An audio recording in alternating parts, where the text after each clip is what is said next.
మనల్ని దేవుని బిడ్డలారా తన ప్రజలుగా చేసుకోవటానికి దేవుడు ఇష్టపడుతున్నాడు. ఆయన ప్రజలుగా చేసుకోవటానికి దేవుడు ఇష్టపడుతున్నాడు. ఇంకొక అద్భుతమైన మాట ఆయన అంటున్నాడు, తన ఘనమైన నామము నిమిత్తము ఆయన తన జనులను విడనాడు. దేవుడికి స్తోత్రం, హల్లెలూయా. ఆయన నామము కొరకు ప్రజలు కావాలంట, ఆయన ఘనమైన నామము కొరకట జనులు కావాలంట. దేవుడికి స్తోత్రం. ఆయన ఘనమైన నామం నిమిత్తము జనులు కావాలని దేవుడు ఆశపడుతున్నాడు. దేవుడికి స్తోత్రం, హల్లెలూయా. ఆయన యెహోవా మిమ్మును తన జనముగా చేసుకుంటూ ఇష్టము కలిగి ఉన్నాడు. ఆయన మనల్ని తన బిడ్డలుగా చేసుకోవటానికి ఇష్టము కలిగి ఉన్నాడు. ఆయన తన ప్రజలుగా చేసుకోవటానికి ఇష్టము కలిగి ఉన్నాడు. ఆయన సొత్తుగా చేసుకోవటానికి దేవుడు ఇష్టము కలిగి ఉన్నాడు. దేవుడికి స్తోత్రం, హల్లెలూయా.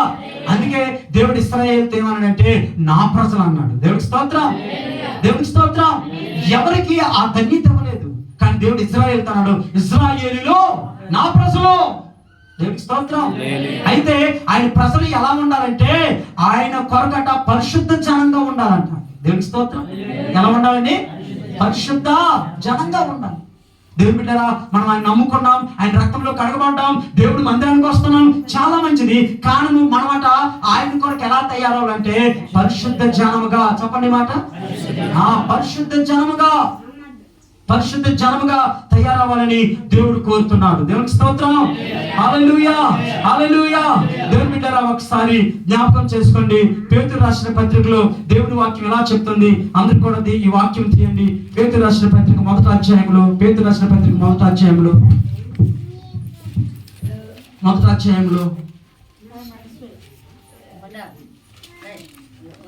Thank you lord Jesus.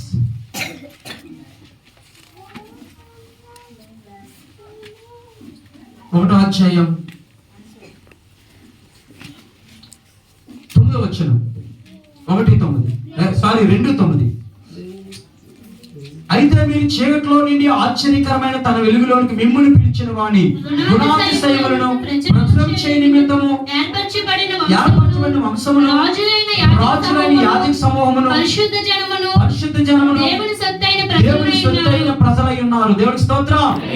మనల్ని దేవుడు చీకట్లో నుండి ఎందుకు పిలిచాడంటే, జాగ్రత్తగా అండి, నెంబర్ 1, ఆయన చీకట్లో నుండి వెలుగులోకి మనల్ని పిలవడానికి ప్రధానమైన కారణం ఏంటంటే ఆయన గుణాతిశయాల్ని ప్రచురం చేయటానికి. దేవుడికి స్తోత్రం.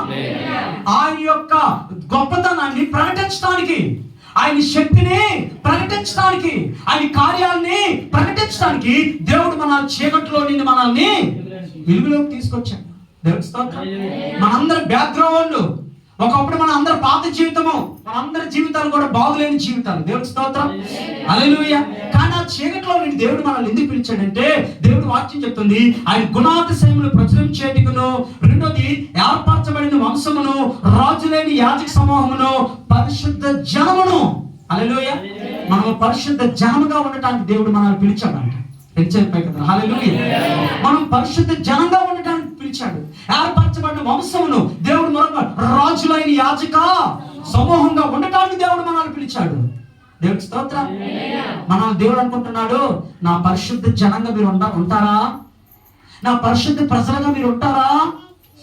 దేవుని బిడ్డలారా, మనం ఆరాధిస్తున్న దేవుడు పరిశుద్ధుడు కాబట్టి ఆయనకి ఎవరు కావాలనుకుంటున్నాడంటే, నాకు పరిశుద్ధ జనం కావాలి. నా ఘనమైన నామం నిమిత్తము నన్ను ఆరాధించడానికి పరిశుద్ధ జనము కావాలి. నా యొక్క రాజ్యము కొరకు పరిశుద్ధ జనము కావాలి. నా నామము కొరకు పరిశుద్ధ జనము కావాలి. నన్ను ప్రకటించు కొరకు పరిశుద్ధ జనం కావాలి. నన్ను సేవించు కొరకు పరిశుద్ధ జనం కావాలి. దేవుడు కావాల్సింది ఎవరంటే పరిశుద్ధ జనం. హల్లెలూయా, హల్లెలూయా. ఒకప్పుడు మనం పరిశుద్ధ జనం కాదు, ఒకప్పుడు మనం ఏర్పరచబడిన వంశం కాదు, కానీ ఆయన మన చీకట్లోని మనల్ని పిలిచి, ఆశ్చర్యకరమైన వెలుగులో పిలిచి, దేవుని బిడ్డలు ఆయన కలువరి శిలువ రక్తం చేత మనల్ని కడిగి పరిశుద్ధపరిచాడు. దేవునికి స్తోత్రం, హల్లెలూయా. బాధాకరం ఏంటంటే, ఈ రోజు చాలా మంది యేసు రక్తంలో కడగబడ్డారు, కానీ పరిశుద్ధ జనంగా బ్రతకటానికి మాత్రం ఇష్టపడట్లేదు. యేసు రక్తం అయితే కడిగింది, యేసు రక్తం అయితే పరిశుద్ధపరిచింది, యేసు రక్తం అయితే పవిత్రపరిచింది. ఏ చీకట్లో నుండి అయితే యేసు ప్రభువట వెలుగులోకి తీసుకొచ్చాడో, అదే వెలుగులో నుండి చీకట్లోకి వెళ్ళిపోతున్నాడు ఈ రోజు మనిషి. దేవునికి స్తోత్రం, హల్లెలూయా. చీకట్లో నుండి వెలుగులోకి తీసుకొస్తే వెలుగులో నుండి చీకట్లోకి వెళ్ళిపోతున్నాడు మనిషి.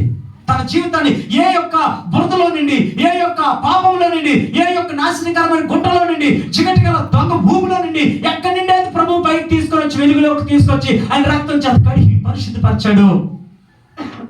దేవుని బిడ్డారా, మరలా అదే వెలుగులో నుండి, మరలా అదే ఆ యొక్క దేవుని స్థలంలో నుండి మరలా చీకటిలోకి వెళ్ళిపోతున్నాడు.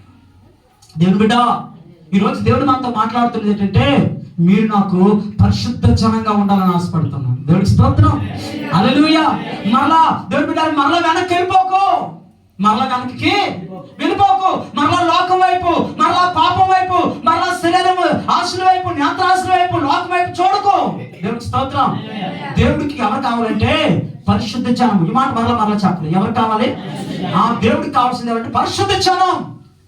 దేవుడికి స్తోత్రం, హల్లెలూయా. అద్భుతమైన మాట అంటాడు ఆయన, తన ఘనమైన నామం నిమిత్తం అట దేవుడి కొరకు కావాల్సింది పరిశుద్ధ జనం.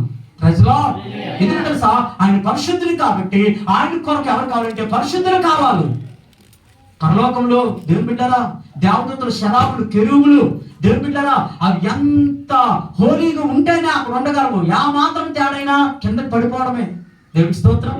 లూసిఫర్, దేవుని బిడ్డలు ఎహెజ్కేలు గ్రంథం చదవడానికి సమయం లేదు కానీ, లూసిఫర్ నట ప్రధానమైన దేవదూతకు నిలబెట్టినప్పుడట దేవుడంట అనేకమైన దేవదూతల చేత నియమించాడు. దేవునికి స్తోత్రం. ఎందుకంటే ఆ దేవత దేవుని పరిశుద్ధంగా ఆరాధించడానికి. దేవునికి స్తోత్రం. ఏ రోజైతే ఆ దేవతకి నేను కూడా దేవుణ్ణి అయిపోతే బాగుండని ఆలోచన, చెడ్డ ఆలోచన వచ్చిందో, ఆ చెడ్డ ఆలోచన బట్టి ఆ పరలోకంలో నుండి భూమి కిందకి త్రోసివేయడం. దేవునికి స్తోత్రం. ఆయన ఆరాధించే జనము పరిశుద్ధులు కావాలి, ఆయన ప్రకటించే జనము పరిశుద్ధ జనం కావాలి, ఆయన సేవ